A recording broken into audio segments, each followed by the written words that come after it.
Guys, मेरे YouTube channel में आप सभी का स्वागत है। और आज मैं आपको एक बहुत अच्छी शख्सियत से मिलवाने जा रहा हूँ, जिनका नाम है हेवेंद्र कुमार, जिनका IBPS 2024 स्पेशलिस्ट ऑफिसर एग्रीकल्चर में सिलेक्शन हुआ है। और हेवेंद्र भाई आपको अपने बारे में संक्षिप्त में बताएंगे, उनकी स्ट्रेटेजी क्या थी, कहाँ से रहने वाले हैं, कैसे उन्होंने पढ़ाई की, जिससे जो भविष्य में तैयारी कर रहे हैं एस्पिरेंट के लिए उससे बहुत ही ज़्यादा बेनिफिशियल होगा ये हमारा वीडियो। हेवेंद्र भाई आप अपने बारे में बताएं। मेरा नाम हेवेंद्र कुमार है। मैं उत्तर प्रदेश के पीलीभीत जिले से ग्राम कनापुर का रहने वाला हूँ। मैंने अपना इंटरमीडिएट ड्रिमन राजकीय इंटर कॉलेज पीलीभीत से 2012 में कंप्लीट किया। इसके बाद मैंने अपना ग्रेजुएशन श्री मेक सिंह महाविद्यालय आगरा से 2016 में कंप्लीट किया। इसके बाद से मैं बैंकिंग प्रिपरेशन मैंने शुरू की और मेरे फर्स्ट अटेम्प्ट से पहले 11 दिन पहले मेरे पिताजी का देहांत हो गया और उसके बाद मेरा सिलेक्शन 0.75 से मैं मिस हो गया। भाई का बहुत लंबा स्ट्रगल रहा है। भाई 2016 से बैंकिंग का एग्ज़ाम दे रहे हैं और फाइनली इस साल भाई का सिलेक्शन हुआ है। और भाई अपनी स्ट्रेटेजी के बारे में बताएंगे स्टूडेंट्स के लिए कैसे पढ़ना है, जो भी एस्पिरेंट हैं IBPS की प्रिपरेशन कर रहे हैं। तो बताएं आपने कब तैयारी स्टार्ट की, कैसे आपके दिमाग में आया कि आपको बैंक में ही जाना है? एक्चुअली मैं जब फाइनल ईयर में था तब मेरे एक दोस्त के भाई का सिलेक्शन हुआ था, बैंक में हुआ था। तो वो हमें पार्टी लेने आए थे। तो फिर मैं पता किया इसके बारे में, IBPS क्या होता है, कैसे काम करते हैं। तो मैं काफ़ी इम्प्रेस हुआ उस चीज़ से। तो फिर मुझे भी लगा बैंकिंग सेक्टर में जाना चाहिए। तो मैंने अगस्त 2016 से लखनऊ में जाके तैयारी शुरू की, कोचिंग की। मैंने 6 मंथ फ्री की कोचिंग की। इसके बाद मेंस की तो मैंने सेल्फ स्टडी की।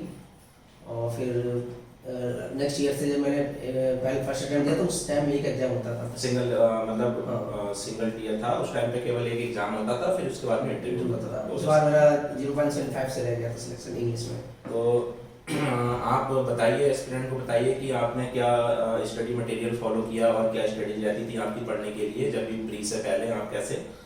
मैं आपको बता दूं इसमें बेसिकली भाई आपको बताएंगे इसमें जितने ये एक्चुअली में 3 टीयर एग्जाम होता है, 3 टीयर होता है इसमें। तो भाई आपको प्री और मेंस और इंटरव्यू के बारे में अलग अलग जानकारी देते हैं।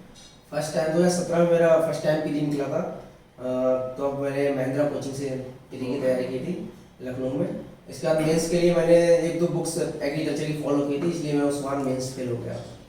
और नेक्स्ट ईयर मैंने फिर से तैयारी की तो उस बार मेरा प्री नहीं हुआ, प्री एग्जाम में फेल हो गया। उसके बाद से मैंने फिर से बूस्ट किया अपने आप को, फिर मैंने प्री दिया, फिर मेरा प्री निकला। इसके बाद से मैंने एक गुरुकुल कोचिंग थी, उसमें एग्रीकल्चर की न्यू आई थी, उसके नोट्स लिए, मैंने उसके नोट्स पढ़े थे। लेकिन मेरे पास कंप्लीट नोट्स नहीं थे और पेपर भी थोड़ा अनएक्सपेक्टेड आया था, तो मैं फिर से मेंस फेल हो गया 2018 वाले में। जी, मेंस फेल हो गया। इसके बाद तो फिर मैंने फिर से अपने आप बूस्ट किया। फिर मैंने एक IIT टॉपर्स कोचिंग है, उसके नोट्स लिए और उसकी कोचिंग ज्वाइन की, प्रॉपर तैयारी की। तो मेरा इस बार प्री मेंस और मैं इंटरव्यू तक गया। इसके बाद से सिली मिस्टेक्स की वजह से मेरे 2-3 क्वेश्चन हर बार गलत होते जा रहे थे और इसकी वजह से मेरा फाइनल सिलेक्शन रुक रहा था, 1-2 मार्क्स से रुक रहा था। और 2018 से मैंने अब तक 6 मेंस दिए और 5 इंटरव्यू दिए। 5 इंटरव्यू दिए भाई ने। और इसके अलावा मैंने LIC मेंस भी दिया है 2 बार, LIC मेंस दिया है। और नैनीताल बैंक में 2019 में मैंने एग्जाम दिया था, जिसमें मेरा फाइनल सिलेक्शन रह गया था, 0.75 से रह गया था। और वो भी एग्रीकल्चर फील्ड ऑफिसर की पोस्ट थी। और इसके अलावा मैंने RRB मेंस भी दिया एक बार। आपने एक ADO का भी एग्जाम दिया था? हाँ, LIC ADO का था। LIC ADO का भी एग्जाम दिया था।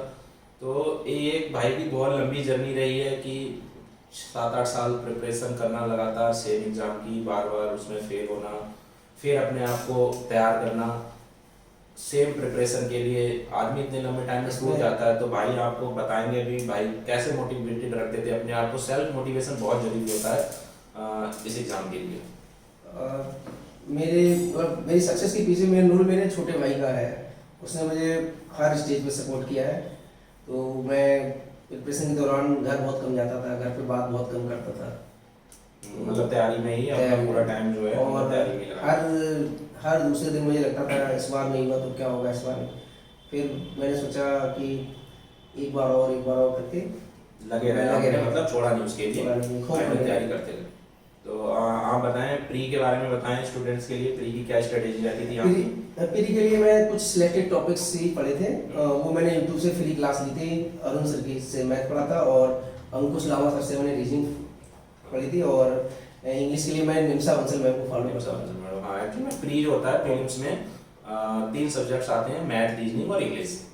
तो वो क्वालिफाइंग एग्जाम होता है, उसका मार्क्स नहीं जुड़ता है इसमें। और फिर मेंस के लिए बताइए। मेंस के लिए मैंने एक कोचिंग के नोट्स ले रखे थे और वो मैंने एग्जाम तक मैं 4-5 बार रिवाइज कर लेता था। आईआर टॉपर्स के IR और toppers के उसी के मॉक्स लगाता था मैं। और एक AMFO क्विज मैराथन चलती है जिसमें डेली बेस्ड टारगेट बेस्ड आपको टारगेट देते हैं, आपको उस फिर इवनिंग में क्विज कराते हैं, कुछ। वो प्रैक्टिस के लिए सही है। और इंटरव्यू के लिए आपने कोई इंटरव्यू ज्वाइन किया था नहीं, या बस सेल्फ इंटरव्यू बस? मेरा जब फर्स्ट टाइम इंटरव्यू था तो मैंने महिंद्रा कोचिंग में एक मॉक इंटरव्यू दिया था फर्स्ट टाइम। इसके बाद से मैं हर बार खुद प्रिपेयर कर लेता था और मेरे इंटरव्यू में मार्क्स हमेशा अच्छे मिले हैं, 15 to 16 मार्क्स हर बार मिल जाते थे मुझे इंटरव्यू में। ठीक है, और बताइए एस्पिरेंट के लिए बताइए कि अब इस बार जो एग्ज़ाम होने वाला है, एक्चुअल में वो एग्ज़ाम 1 महीने पहले होगा। पहले जो मेंस होता था वो जनवरी में जाता था, प्रीलिम्स दिसंबर में होता था 30 और 31 को। तो अभी एग्ज़ाम जो है आई थिंक अक्टूबर में कैलेंडर आ गया है, प्रीलिम्स शायद अक्टूबर या नवंबर में, और मेंस का एग्ज़ाम जो होगा वो दिसंबर में होगा। तो बताएं एस्पिरेंट के लिए बताएं उनकी क्या स्ट्रेटजी रखें, कैसे क्या करना चाहिए। अभी से अब 7-8 महीने हैं अभी प्रिपरेशन के लिए। मेरे अकॉर्डिंग टू अपना स्टूडेंट्स को अपनी स्ट्रेटजी खुद बनानी चाहिए और उसे अपने अकॉर्डिंग मैनेज करना चाहिए। और मैंने तो एक सोर्स फॉलो किया, एक सोर्स और एक बुक फॉलो की थी। और आपका मल्टीपल रिवीजन एग्जाम तक 6 से 7 बार आप अगर रिवीजन कर लेते हैं तो आपको चीज़ें फिर अच्छी और अपने आप में कॉन्फिडेंस आ जाता है। और मार्क्स प्रॉपर मॉक्स देते रहते हैं, उसको एनालाइज करते रहते हैं, तो हमें अपना कॉन्फिडेंस बूस्ट हो जाता है। और पेपर तो IPS अनएक्सपेक्टेड बनाता है, हर साल 10 से 15 क्वेश्चन आपको अनएक्सपेक्टेड ही मिलते हैं, जो किसी भी सोर्स से आपको जल्दी नहीं ढूंढ पाओगे आप। ठीक है, तो अब हम भाई का अगला इंटरव्यू लेके आएंगे अभी नेक्स्ट डे। और आज के लिए इतना ही काफ़ी है। सभी का धन्यवाद देखने के लिए। बहुत बहुत हेमेंद्र भाई का बहुत बहुत धन्यवाद हमें यहाँ आने के लिए।